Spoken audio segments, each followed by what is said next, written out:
Hey Froggy friends, Kirostyle here, welcome back to Umineko When They Cry, Episode 6, Dawn of the Golden Witch.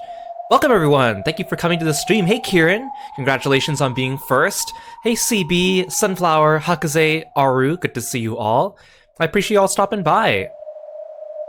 In our last stream, we technically finished Episode 6, but we still have the epilogue, which is called The Tea Party, if you're new to the Umineko series. Now, the tea party and the question mark for this episode is not that long. I think it's only like 40 minutes. So I was gonna do a short stream today, but I think we'll start episode 7 after that. We have time, and I need to make up Umineko videos to you guys because we've been away for a while. In the last stream, or the last 2 streams, I also kept saying that we've been reading Umineko for like 80 hours so far since the beginning, all the way from episode 1, but I double-checked today just before stream, and apparently we're closer to like 120 hours. I didn't realize that. For some reason in my head, I thought when we finished episode 4, it was around like maybe 60 hours, but no, it was like 75 or something like that when we finished episode 4. So, and we've actually been going quite a bit. Anyways, I thought that was just kind of interesting. I do want to finish this series before the end of summer, but we'll see if that actually happens. Alright, but today we're gonna do our tea party and find out what happened. In the last video, at the end of episode 6, it seems that Badler and Beatrice defeated Erica. All's well that ends well, everyone's happy, everything is as it should be, right? And we all know that in Umineko, everything always goes according to plan, and no one is ever sad or anything like that. But let's get going and let's see how this leads us into episode 7. Hey Sai, welcome, thank you so much for dropping in. Good to see you. Alright. Tea Party, episode 6.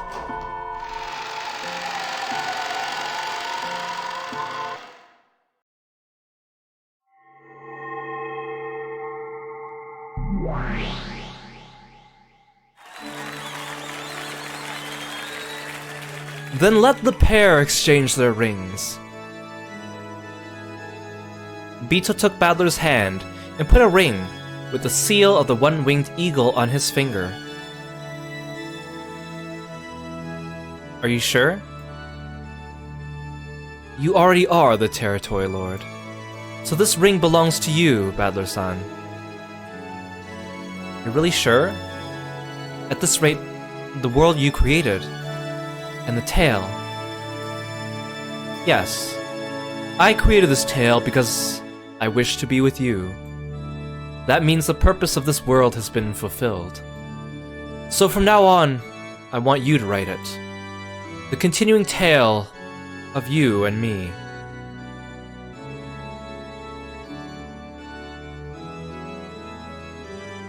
Or is doing it like that too awkward for you? I'm just pushing the tiresome task of Territory Lord onto you anyway. It's much easier being the wife, where you only have to brag. I just need to play around and wait for you to write a new tale. And for each new tale you write, I'll play any part you need. Be it an evil witch, or a rival, a lover, or a wife.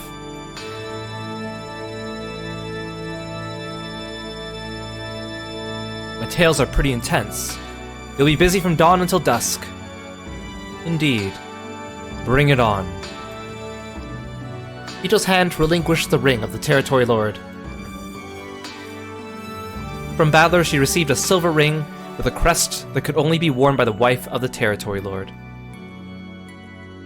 They exchanged their rings, and their wedding was complete.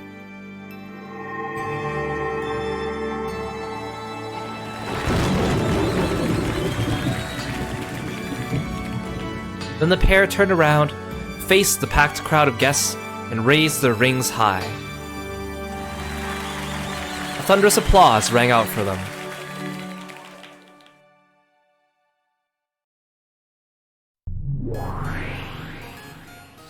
As a memorial to this night's events, the great Territory Lord will now recognize the accomplishments of certain people.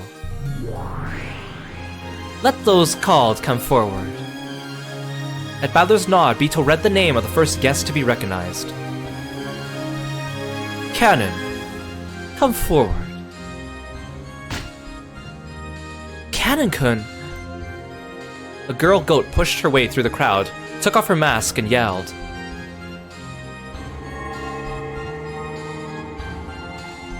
A cloud of gold butterflies gathered before Battler and Bito. It took the form of Canon, kneeling in front of these two nobles. Canon had already died and vanished. However, all the dead revive in the Golden Land.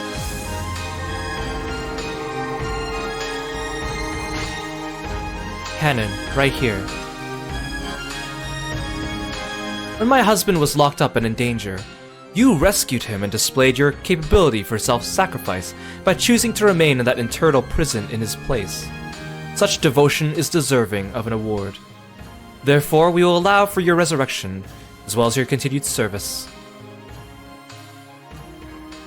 Yes, ma'am. I am honored and delighted. Canon-kun! Yoshi-kun! Yoshi-kun! Jessica raced forward and landed, sobbing in Canon's chest. Canon patted her head gently and held her. You won't be serving as furniture. You'll be serving as a human. You understand what that means? Yes. After glancing at Jessica sobbing, he looked at Battler again and nodded forcefully. Now for the next pair. Ushimiya George and Shannon. Come forward. Yes. George and Shannon were the next to be called. Perhaps they already readied themselves. They walked forward boldly and kneeled. Ushimiya George right here.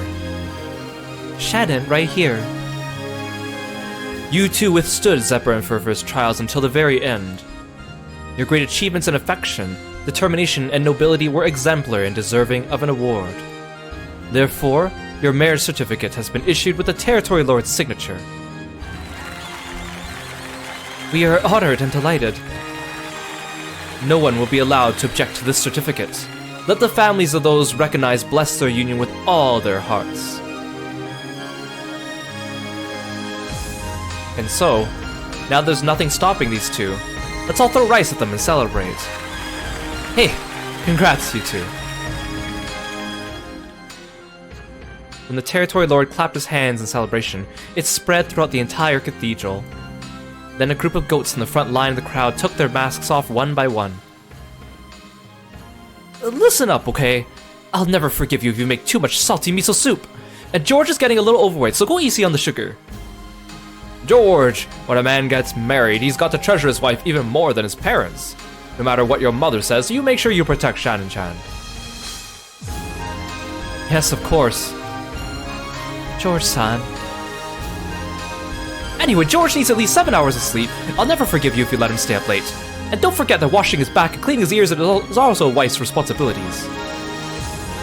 Is that true? What have I done? A wife's job can vary depending on the family.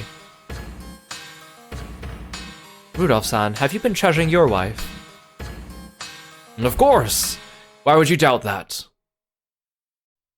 Find happiness, you two. Marriage isn't a goal. It's just the starting line, okay? Congratulations, congratulations! Ooh, congratulations! We mustn't lose either. Yeah, no way we're losing, damn it.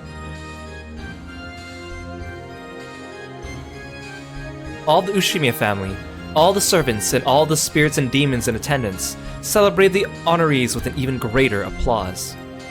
And so the curtain closes on the tale woven by the Golden Witch. Perhaps we should finish this tale with the epitaph.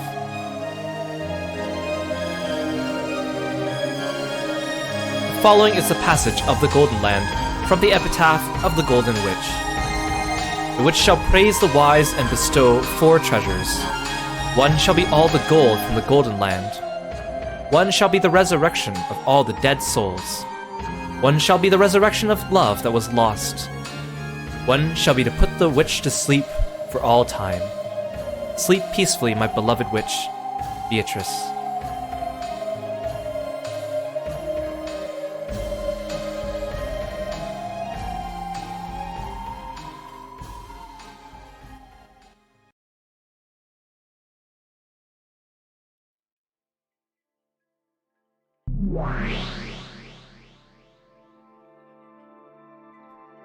So this means Bito was satisfied and put to sleep.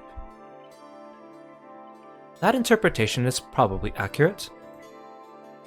And now the game's over, Oni-chan will be released, right? What will he do next? Who knows? The book of this fragment tells no more of the story. So in the end, we don't even get to see what comes next for him. Nothing comes next for him. In the end, Oni-chan and the others never came back. They reached the Golden Land and had a great time together there. Even if the tale tells us that, the truth is that everyone died in that huge accident. Still, we've learned a lot of very interesting things. It seems that island really was a crazy island of illusions. Indeed. And your reading was truly wonderful. I feel worn out, like watching a 6-hour movie all at once. I'm tired. Ushimiya Ange, you truly have worked hard. Your reading has soothed my boredom. I, Featherine, am more grateful to you than I have been for so many years that I cannot remember. If you're grateful, why can't I have some kind of award too? What would be good? Give me some time. I will think. Featherine sat down in a rocking chair and rocked it, apparently trying to think of something. Ushimiya Ange, you really have worked hard. You've done well to keep reading for me until the end. With this, your responsibilities as my Miku are lifted. You may return to your original world, and be reunited with the fate you have been given. Sheesh. Feels like this was one hell of a side trip. Do not pout. I am thinking of a reward now. Yes, that's something I haven't done much. Or rather at all for quite some time. I imagine the ink from the bottle is dried up by now.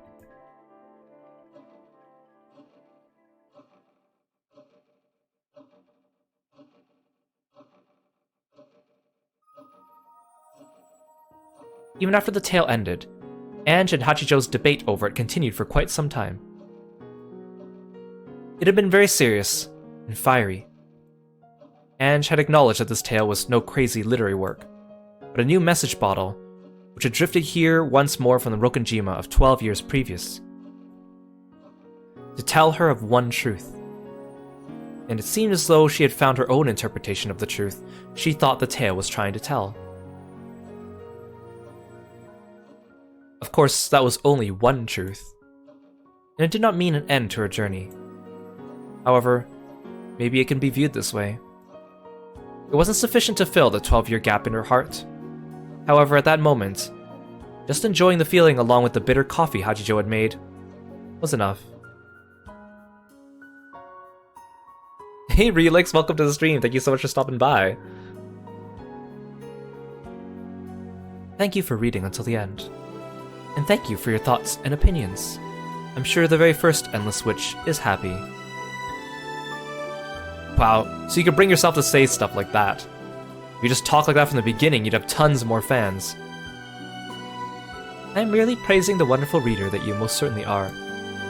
I just want to say that spending the time I have left in my life writing for you alone was much more productive than writing for those pigs who do not talk and cannot think what would have been. That's just the kind of thing you'd be better off not saying. Well, I'll take it as a compliment. Okay. I get the feeling I've spent a really, really long time here.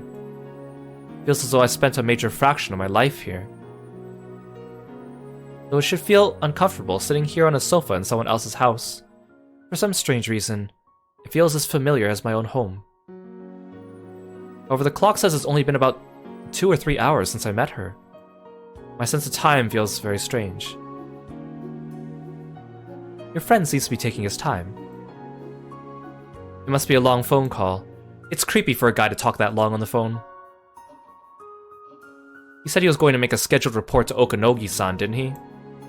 Even though he was told he could use the phone here, he declined and went to look for a public phone somewhere. Something about how he didn't want to risk being bugged.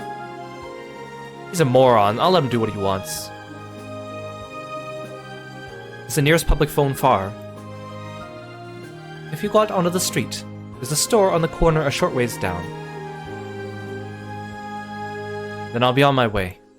You could use this to pay for food or whatever. If I let you keep that money, will you come again, read my next manuscript, and tell me your opinions? You're willing to pay rolls of money to get an uncute girl like me to read your manuscript. No, you really were a good, clear-thinking reader. We create these tales and throw them out into the world in search of people like you. You praise me too much. I just take books a little too seriously. As thanks for the considerable time you've given to me, I will someday write your tale. Hey Envelope, welcome to the stream. Thank you so much for dropping by today. Good to see you. Am I going to appear in one of your forgeries again? I hope you kill me in a slightly better way this time. Do you like miracles? You mean like a Deus Ex Machina plot development? I used to hate them, but recently I've become a big fan. Still, I've become a bit of a picky eater, and simply falling from a skyscraper and ending up unharmed doesn't quite qualify as a miracle to me anymore. Then perhaps one day I'll write a tale that you will consider a miracle.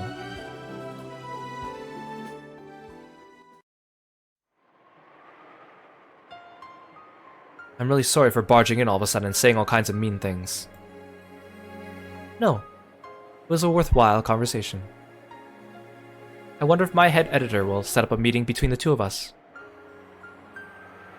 Sure, if there's another chance for one. See you again. Have a nice day. Yes, it may happen again sometime. I pray that you find your truth.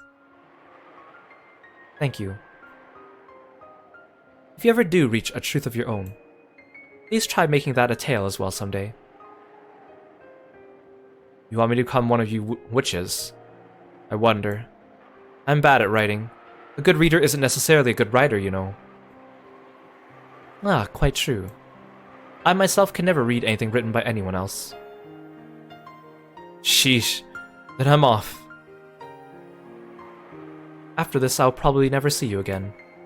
But I pray I will be fortunate enough to meet another you someday. Somewhere.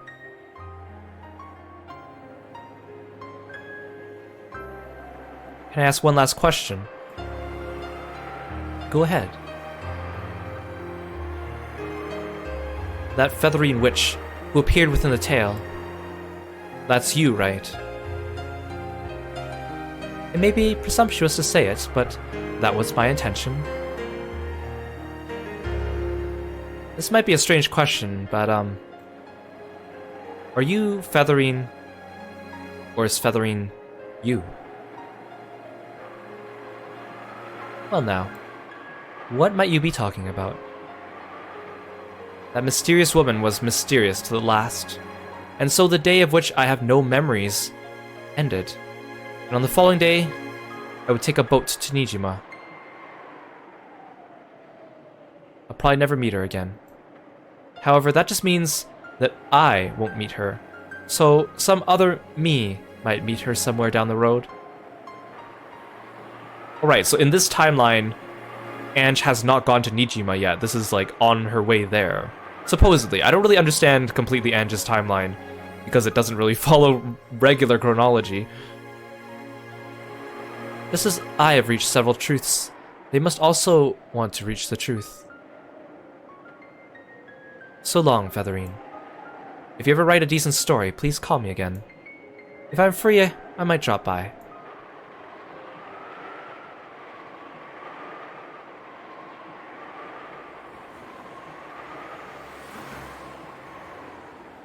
No problem. It's the most luxurious escort job I've ever had yet. I'd almost like to invite you along, sir. I'll take a pass on that. You know how old I am. I'm done running all over the place. The person on the other end of the line was Okanogi. Okanogi was also a man who tended to move from place to place, so it hadn't been easy to catch him, even on the phone. Our trip's been pretty cool, and right now there's no need to run around. So Madara Kasumi is searching for you like mad. According to our informants, she's already gotten a ride to Rokonjima. You'll bump into her there. So just as planned. There'll likely be just 5 or 6 people at most, and they'll probably be armed with nothing more than handguns. They're no match for you. Feel free to run wild, but make sure you kill them. Were you able to acquire one of your favorite toys? Of course! I'm surprised you managed to arrange for it in this country. Behind Amakusa was the rental car they borrowed under a false name, inside of which was now a black golf bag. The Sumadera head family has already given the okay, but make sure you get out of Japan as soon as you're done. Don't forget to buy your cup ramen by the box in Narita before your flight out. I'll take care this time. It's an easy job. Also, you do understand about that, right? That? Well, I'm not sure what you mean. Playing dumb, are we? Well, that's okay. Despite how you talk, you've never betrayed my expectations in the past. If you're clever about it, you won't even have to get your hands dirty. There should be plenty of ways to handle it. I'm not sure what you're talking about. I realize that Anshan is a child to be pitied, and if only she could have stayed true to that and acted the part of a secluded young lady. When we decided to join forces after Eva-san's death, we reached an agreement. This little portable shrine of ours is important, but she's also a liability. This is for the sake of world peace as well, okay? So watch and see how it goes. I hope those Sumadera black suits know how to shoot a gun right. What is this, sir? Don't tell me that after a few days on the run, you and Anshan have already hooked up. Ha! Me and that bratty little girl, please. Well, it's not like I care. It just means you finally managed to break free enough you can take passes at girls, right? Half the world is made up of women. It'll never last if just 1 or 2 of them make you freeze up. Oh, speak of the devil. She's here. Guess that's all for today. I'll contact you after I reach our lodgings on Nijima. Later. And just walking down the street. Why'd she have to do that when I told her to wait for me to come back? If only she wasn't like this, she might have lived a long life. That was a pretty long call. I was so tired of waiting that I left.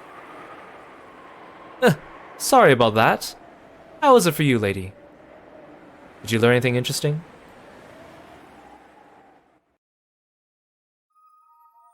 It was interesting. I've harvested all I need. Ha! Sounds cool. After Amakusa opened the passenger's side door, Ange got in the car. Amakusa quickly went around to the driver's seat. Then let's head to the harbor. According to the old man, the Sumadera family has set up a net. If we do get caught, then that's the measure of my luck. If we don't, then Rokonjima is waiting for me. Let's leave it all to luck. Luck, is it? When you can't decide what to do, or when it doesn't matter either way, it's not so bad to entrust your fate to a coin toss. Huh. Then I guess I'll try leaving it to luck too. I've got to admit, I'm a fan of that kind of thing. Great. My bodyguard just said he's gonna leave everything to luck. Wonderful. I had to leave for that phone call, so I totally missed the clincher. What happened after I left? Let's hear it. No, I'm not telling. That's a shame. The car dashed through the hilly town. That car wouldn't return to Hachijo's house for all eternity. However, Ange didn't get sentimental about it. For now, she just wanted to silently consider the new message bottle that the current endless witch, Hachijo Toya, had given her. In the rearview mirror, the town where Witch lived faded off into the distance. However, that scene wasn't reflected in Ange's eyes.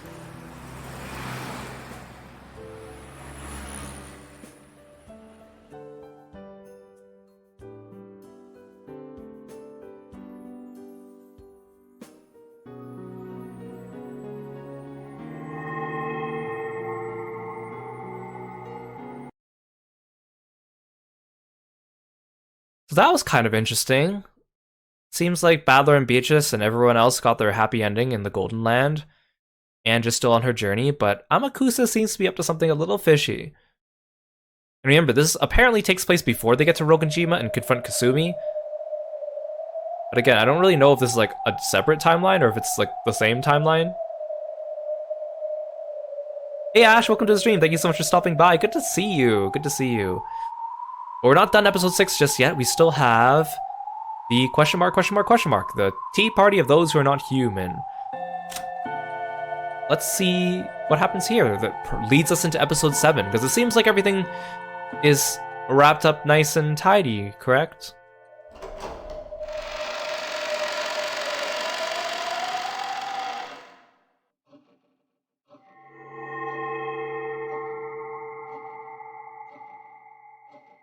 Well, in this case, not human probably refers to the witches and the demons. Lambda, where are you? Just having to say that felt like admitting defeat, and I didn't like it. Why is it she's always so obnoxious and clingy when I don't need her, and then won't answer when I call her name? Where am I? Annoyed by that completely predictable ending, I'd left the cathedral. I planned on finding some terrace with a cool night's breeze to kill time on until the end of that farcical reception. It's true I tried to find somewhere desolate so I wouldn't have to look at people, but this is a bit ridiculous. I, the great Bern Castell, am lost. A miracle like that certainly wouldn't happen. Yes, miracles don't exist in this world. To create a miracle, you need an amount of time that can never be reached, a period that's no different from infinity. So when something that appears to be a miracle happens in a shorter span of time than that, it is not a miracle, but the product of someone's design. In other words, the reason I'm walking down this corridor is because someone's design has forced me here. Who would have pulled such a complicated prank on me? It looks like you're quite the shy one, calling me out to a desolate place like this. Then from the other end of the corridor I hear a sound. It sounded as though some small animal, like a dog or a cat, was walking at a quick pace. No miracle could cause a dog or a cat to be in a place like this. Such a miracle would not be allowed. Since it isn't a miracle, that means I'm being guided in that direction.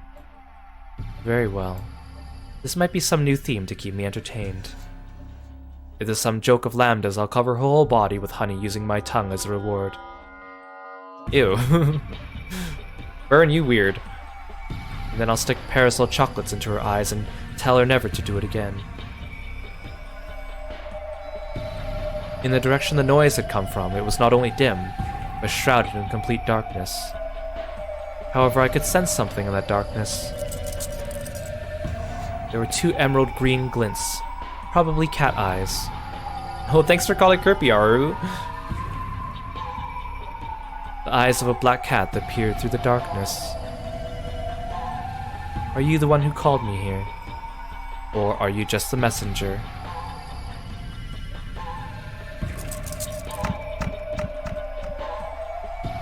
When I looked at my feet, I saw red cat footprints leading towards those cat eyes. The marks were unsettling, as though the cat had run through a pool of blood. When my eyes adjusted to the darkness, then even with the lack of light, I was vaguely able to make out these red footprints. They weren't actually glowing or anything, but they served perfectly well as a signpost leading me onwards. As though it was telling me to follow, the cat turned around and dashed off into the darkness. What is it? Something feels very strange. It's a feeling I haven't felt since I began calling myself the cruelest witch in the world. I can't quite remember what this feeling is. Still, for one as tired of boredom as me, it's surely more fun this way. I followed the bloody footprints of the cat, which would sometimes stop and look back at me, and walked on and on through the dark corridor. Forward, turn, head down what appeared to be stairs from time to time. And then, though I couldn't really tell because of the darkness, it went in through a crack of a door.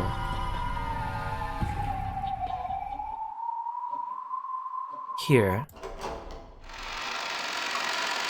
I pushed the door open slowly, but it was dark on the inside, just like the corridor.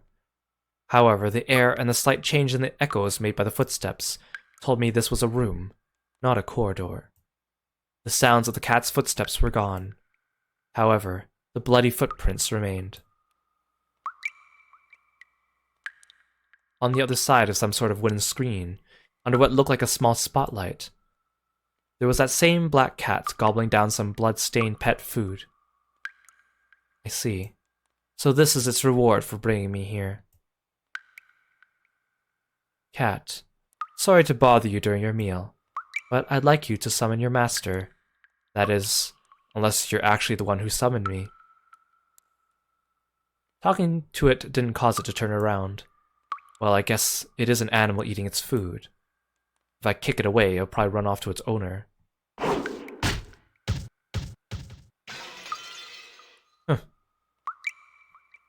When I did kick the cat, it sailed away like a stuffed animal, hit the wall and fell to the ground. Then it vanished, melting into the darkness. What's with this cat? Is it just an illusion? Huh? When I looked at its food plate, it was piled up with what appeared to be blood-drenched raw meat. It was as though someone had torn apart living flesh on the spot and piled it up on there.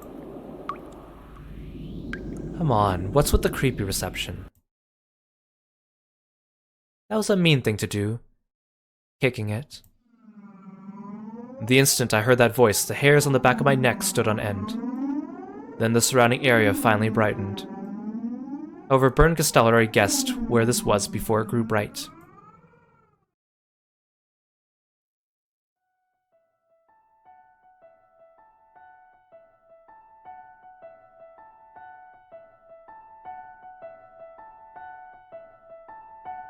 That was you, was it not? That cat. Cat who has learned how to eat meat, and that it can sometimes choose its own path. It has been a long time. It's a path I might never have to know about if you hadn't told me. You're a monster who taught me the taste of flesh. So you've come back to life, Featherine Aurora. Augustus Aurora, you never learn, no matter how often I tell you that. Very well. Even that brings back fond memories. I've heard the rumors.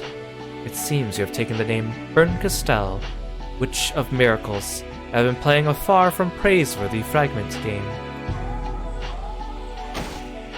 I'm just imitating you, though I could hardly match up to your level. If the rumors you've heard about me are bad, that applies 100-fold to you. Kirostyle sat unreservedly in an antique chair, as though she was already familiar with the place. What are you afraid of? I'm merely celebrating my reunion with my longest-serving Miko so far. Did you really find my messenger cat so displeasing? Kirostyl's manner seemed completely relaxed. However, Featherine admonished her, telling her not to be afraid. And judging by the expression that had risen to Burn's face, Featherine had been right on the mark. Did you really have to make such blunt insinuations against me? A cat leaving behind bloody footprints and stuffing its face with blood-stained meat. Have no fear. Look closely.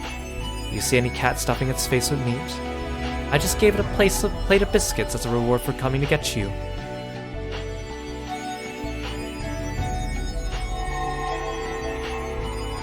It was as though soot covering the plate at her feet was blown away, even though there was no wind. There lay an adorable and perfectly normal cat dish, with a pile of small biscuits on top of it. Kirostyle didn't even hide her displeased grimace. Featherine shrugged and muttered, "You haven't changed, child of man," as she rocked her rocking chair.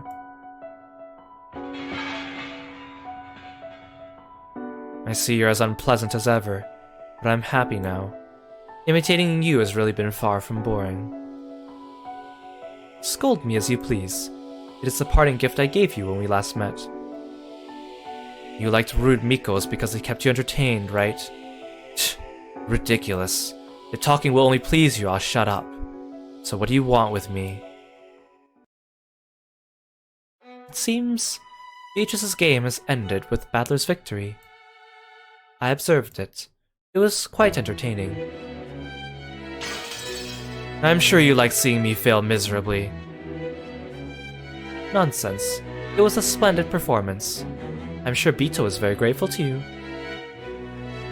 Huh. And if you want me to read the fragments of Bito's game aloud for you, I refuse. I'm not your Miko anymore. I have observed all of Bito's games. I also watched Lambda Delta's game and Battler's game with great interest. I believe I've formed an answer for all the riddles in my own way. The culprit, the motive, the individual tricks. I'm not yet clear about the very last part of the epitaph's riddle. But I have enough of a theory that if I actually went to Rokkanjima and investigated, I should be able to resolve that part as well. And, of course, since there is no single truth, my theory is probably only one of many possibilities. However, that is only a question of possibilities, a trivial problem. What are you up to? Do you want to debate Bito's game with me? Wrong. What I want is to look at the answers, child of man. Those words of Featherine's made Bernkastel straighten up. Her old master did not fail to notice that small reaction. So far, you have spiced up this tale as an actor. In doing that, you've probably come to know many things, or many truths. However, even you are unaware of the truth behind several riddles that Bito has cleverly kept hidden, correct? I see. You want to use me to chew apart and string out the guts of something again. After watching a play, reading the pamphlet and learning what goes on behind the scenes is similar to, as you would say it, enjoying some black tea after a meal. That enjoyment cannot be left undone. You like to play with them and love them while they're alive, then eat their flesh when they die.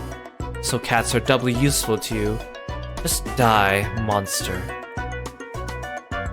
I want to look at the answers. I'm sure you want to know them.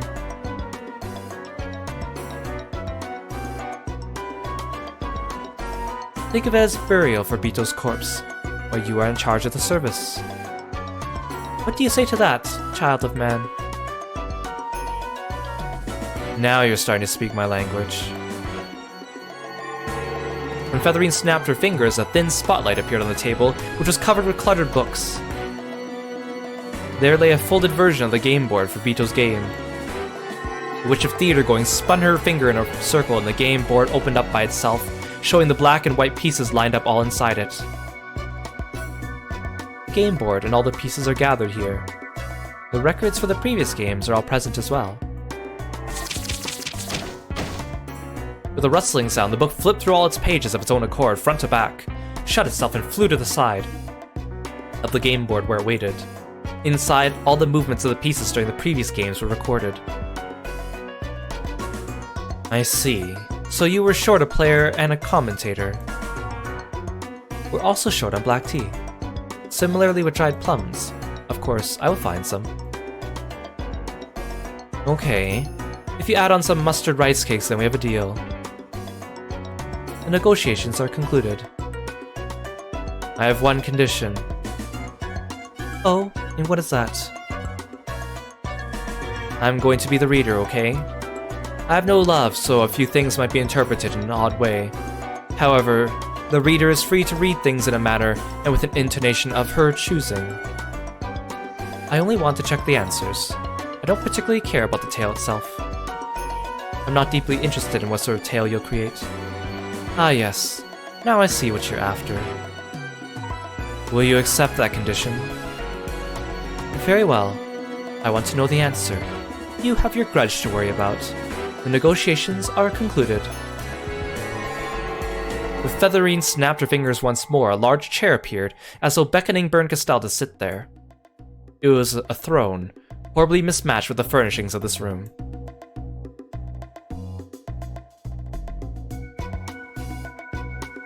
Wait, I've seen this before. This is... I acknowledge it. You may sit. You are the game master.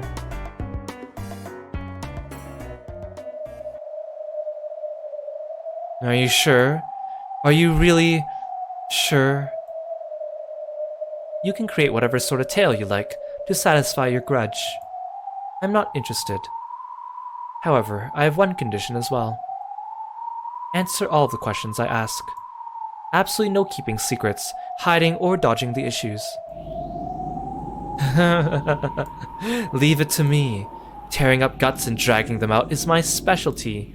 After all, you trained me. Let us make some black tea. We'll use our own hands, not magic. Let the master treat her Miko to some tea. The old Beetle told me that witches are the best ones to have black tea with. It seems that rule doesn't apply to us.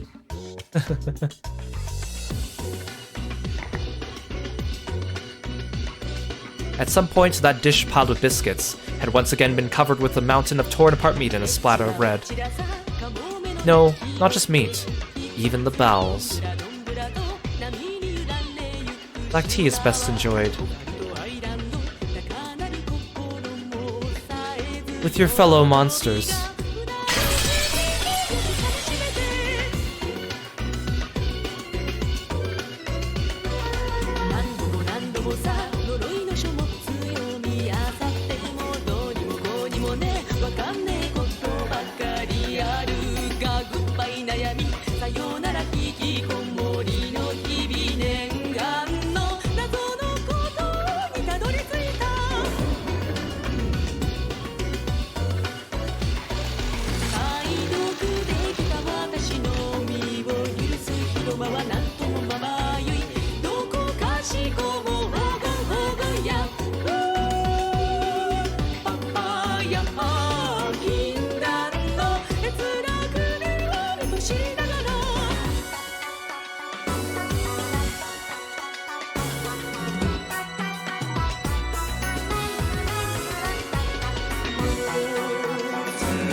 Thanks for the stretch, Kieran. You guys at home, make sure you stretch too.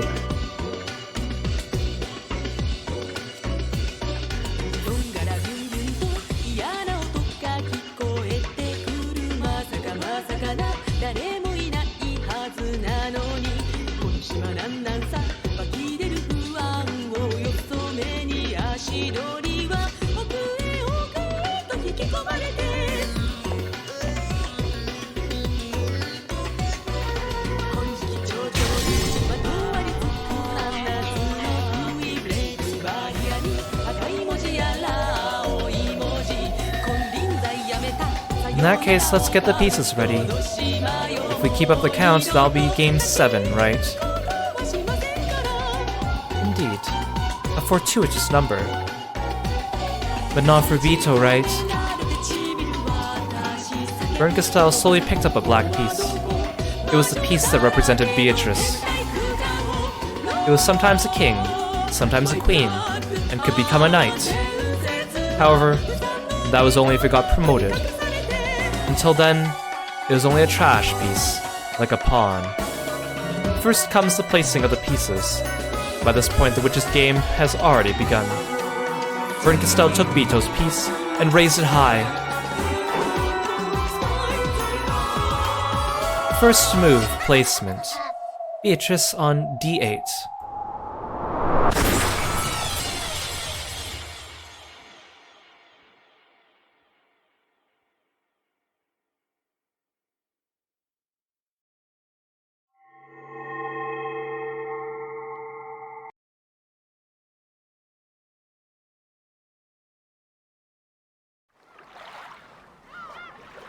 So before we keep going, I do want to... There's one thing I was going to point out as well. So again, the tips menu is like the extra notes section, and it gets updated after each episode. So if you go back to episode 6, like you got the characters, and I just want to point out, because at the end, so you have Erica. So if you recall, human Erica here fell from the pleasure boat in Turtle Maid 2 mid-cruise in the waters near Rokujima. On October 4th, 1986, she drifted to Rokujima, and the Ushimiya family welcomed her as a guest. She managed to drift to the island unharmed thanks to several miracles, including the fact she was wearing a life jacket. Normally, Erika does not, she didn't die in episode 5 or 6 during the course of the game board, but now there's actually an option to, as you know, usually you can see what happens to characters after they die. You can execute her. And this occurs after Battler and Bito defeat her at the end. So now, due to the Rokujima explosion incident that occurred shortly after, her accident went completely forgotten. Her family says she might have drifted to Rokujima and got involved in the accident, but no evidence suggesting she was ever on the island could be found. Forgers who knew of this accident often theorize she drifted onto Rokujima and include her in the illusion of the witch. So, again, remember at the end, Battler and Beatrice say, "We only have 17 people on our island," and then kill Erika. So basically they were denying her existence, that she ever even got involved in the Rokujima incident. Or so it said. It's kind of an interesting little addition there. That was kind of interesting, because again, it feels like episode 6 is a bit of a conclusion to the series. I think episode 6 probably is the best lead up to the showdown at the end. The whole last stream leading up to Beatrice storming into the cathedral to break up the wedding was very climactic, and it had a good build up to it. Episode 5 had a good build up too, but then most of the resolution happens during the tea party. But in this one, it all happens within the episode. The whole Erika outsmarting Battler, trapping him, and then Beatrice breaking him out. It's also a little bit nice of a kind of a reversal on the hero coming in to save the heroine. This time it's the heroine coming in to save the hero, which is a reverse of the roles from episode 5, and they've kind of finally understood each other's emotions. But we as the viewers still don't know a lot of things. They gave us a lot of hints to the mystery, but they didn't tell us a lot of things outright, which is intentional, entirely intentional. So it sounds like the next game, episode 7, is going to have Bern Castell as the game master. And we all know that she is a very kind witch, so that could only go well, right? So I was thinking of ending the stream here for today, but it's kind of a shame to stop after such a short stream. I knew that the tea party here was short, so I was looking ahead at episode 7 to see where to break up the streams, to figure out where it was natural. And I think we should be good to keep going today. We'll read about 3 to 3.5 hours of episode 7. I think that'll be a good place to leave off, because we did miss some streams earlier this month because I was sick, and I do want to finish this whole game before the end of summer. Would be kind of nice. So if you're watching this on YouTube, unfortunately, I'm going to cut the video here, and you're going to have to wait until later to find the episode 7 beginning. But for you on Twitch, who are watching this live, we're going to go ahead and start episode 7. I actually really like episode 7, but I admit there are some slow parts, but there are some really good parts as well. So I hope you guys enjoy it.